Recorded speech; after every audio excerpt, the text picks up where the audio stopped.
मी आता छत्रपती संभाजीनगरच्या मध्यवर्ती बसस्थानकात आहे आणि 1 तारखेला याच बसस्थानकात एका प्रवासी महिलेला हृदयविकाराचा झटका आला आणि ही बाब वाहक अर्थात कंडक्टर संगीता पालवे यांना समजल्यानंतर त्यांनी तात्काळ त्या महिलेला CPR दिला आणि त्यांचे जीवन वाचलं। त्यांच्यावर आता उपचार सुरू आहेत। आपल्यासोबत स्वतः संगीता पालवे आहेत। खरं तर तुमचं खूप खूप अभिनंदन सुरुवातीला की तुम्ही एका प्रवासी महिलेचा जीव वाचवला। मला सांगा 1 तारखेला नेमकं काय घडलं होतं आणि ते तुम्हाला कसं लक्षात आलं की त्या महिलेला त्रास होतो? नमस्कार सर, मी संगीता पालवे, छत्रपती संभाजीनगर आगार क्रमांक 2 मध्ये मी वाहक या पदावर कार्यरत आहे। मी 1 तारखेला जळगाव पॉईंटला मी कर्तव्य करत असताना मला एक महिला अत्यावस्थेत पडलेली दिसली। मग त्यांना थोडंसं त्रास होत होता। मी जवळ येऊन पाहिलं तर त्या याच्यामध्ये म्हणजे स्ट्रोकमध्ये याच्यामध्ये गेल्या होत्या। त्यांना खूप त्रास होत होता। तर मला असा संशय आला की त्यांना अटॅक येतोय म्हणून। तर मी त्यांच्या जवळ गेले, त्यांना पाहिलं तर त्या बेशुद्ध अवस्थेत दिसल्या मला। बेशुद्ध अवस्थेत दिसल्यानंतर मी त्यांना खाली झोपवलं। खाली झोपवल्यानंतर त्यांना मी बोलण्याचा प्रयत्न केला, पण त्या बेशुद्ध अवस्थेत होत्या। नंतर मला लक्षात आलं की त्यांना अटॅक आलेला आहे। नंतर मी CPR दिला त्यांना। CPR दिल्यानंतर म्हणजे त्यांचा श्वास अगोदर बंद झालेला होता, पण CPR दिल्यानंतर त्यांचा तो श्वास चालू झाला।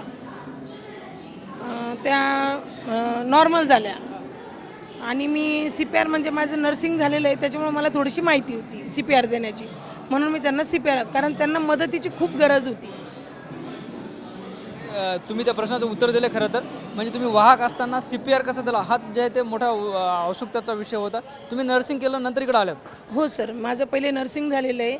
मी NMचा कोर्स केलेला आहे।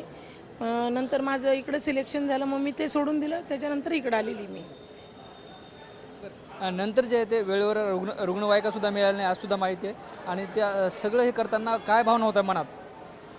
सर, रुग्णवाहिकेला आमच्या वरिष्ठ अधिकाऱ्यांनी फोन केला होता, पण रुग्णवाहिका लवकर आली नाही, म्हणून आम्ही ऑटोवाल्याला बोलवलं आणि ऑटोमध्ये ताबडतोब शासकीय रुग्णालयात घेऊन गेलेलो आहे महिलेला।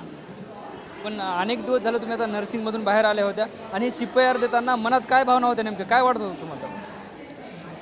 मला माहिती होतं सर CPR देताना CPR कसा देतात म्हणून, पण त्या महिलेला खूप गरज होती आणि मला असं वाटलं की त्या महिलेला मदत करावी म्हणून मी त्या महिलेला, तिचे प्राण वाचवण्याची खूप गरज होती। CPR दिल्यानंतर एखाद्या महिलेचा प्राण वाचतो किंवा एखाद्या मनुष्याचा प्राण वाचतो हे मला माहीत होतं, म्हणून मी त्यांना CPR दिला। माझं जे कर्तव्य होतं ते मी पार पाडलं। त्या सिच्युएशनला ती गरज होती त्या महिलेला। त्या महिला कुठल्या होत्या, आता कशी तब्येत आहे त्यांची काय माहिती? सर, त्यावेळेस काही समजलं नाही आम्हाला त्या महिला कुठल्या होत्या, पण नंतर कळालं की त्या राजस्थानच्या होत्या आणि त्या मालेगावला चाललेल्या होत्या आणि एकट्याच होत्या। मी दुसरा प्रश्न विचारतोय, तुम्ही नर्सिंग केलं होतं ते करिअर सोडून इकडे आल्यात, काय भावना आहेत? सर, मला आवड होती याच्यामध्ये, म्हणून मी ते सोडून इकडं आलेली आहे।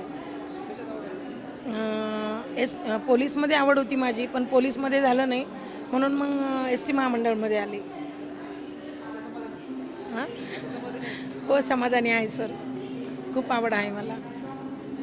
जे नर्सिंगचं शिक्षण तुम्ही घेतलं होतं ते कुठेतरी कामी पडलंय आज?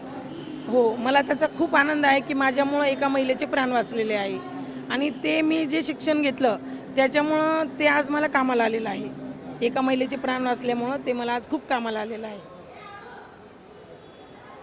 हे सगळं काय नंतर डिपार्टमेंटच्या वरिष्ठ अधिकाऱ्यांनी काही संपर्क साधला का? त्यांच्या काय भावना होत्या?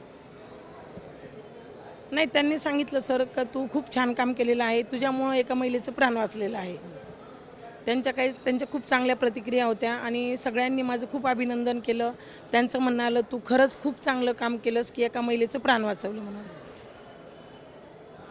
निश्चित आपण बघतोय छत्रपती संभाजीनगर आगार विभागातील वाहक संगीता पालवे आपल्यासोबत होत्या। 2 दिवसापूर्वी याच बसस्थानकावर एका महिलेला हृदयविकाराचा झटका आला आणि यांनी जे ते CPR दिला आणि त्या महिलेचे जीव वाचवलेत।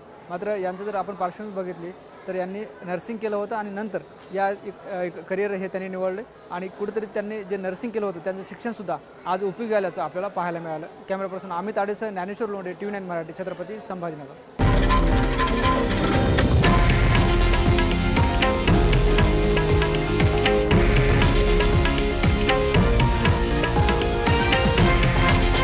हे आहे देशातील नंबर 1 न्यूज नेटवर्क आणि आपण पाहत आहात TV9 मराठी, एकमेव।